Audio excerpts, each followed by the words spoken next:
confidentially though, could Seward even have known of the other vast resources that Alaska has, ready to share with you? It's energy sources to secure America, thus protecting the democracy and the freedom and the equal rights, the values that you all hold so dearly. So as we celebrate Alaska's richness today, we celebrate the man who connects us to Central New York and those values that Auburn holds so dear and understands. You understand because your foundation here is built upon those things. The history here amazes me. And I hope that you and your children and your grandchildren don't just take it for granted, but that you cherish it and you share it with others so that others can learn about the foundation of our country right here. Because there are foundation blocks here upon which America has built and progressed. It comes from Auburn. Yesterday, we had the great privilege of visiting Harriet Tubman's home, and that was such a treat for us. It was, as a little girl, having read in awe her accounts of the journeys along the Underground Railroad to secure freedom and equality, her selflessness to bring others freedom and risk her life over and over again. Certainly not because it was the comfortable or easy path, because it was the right path. And then we visited the Women's Hall of Fame and learned more about the courageous women from Central New York. Again, so many who have gone before us from right here.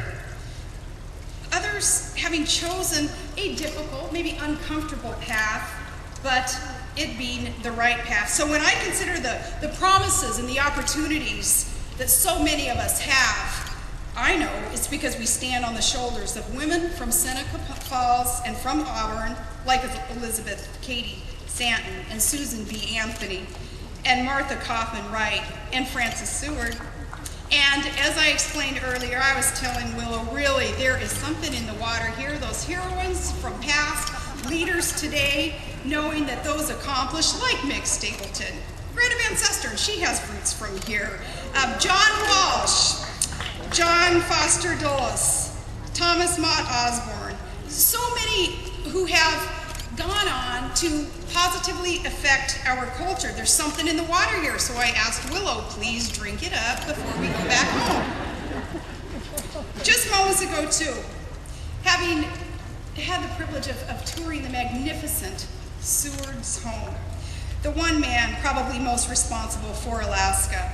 And as governor, I feel a kinship with the governor, Seward, because he too sought government reform in his time.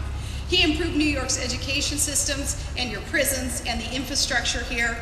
Above all, he believed in equality and the abolition of slavery. And this home served as an Underground Railroad safe house. The Sewards helped Harriet Tubman and provided her shelter, then provided her property up the road.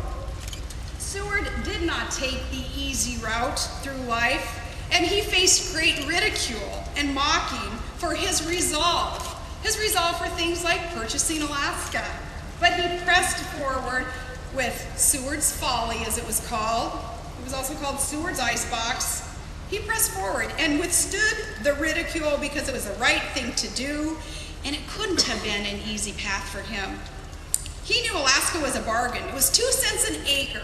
Total bill was $7.2 million, which I'm embarrassed to say is a tiny percentage of my entire state budget now.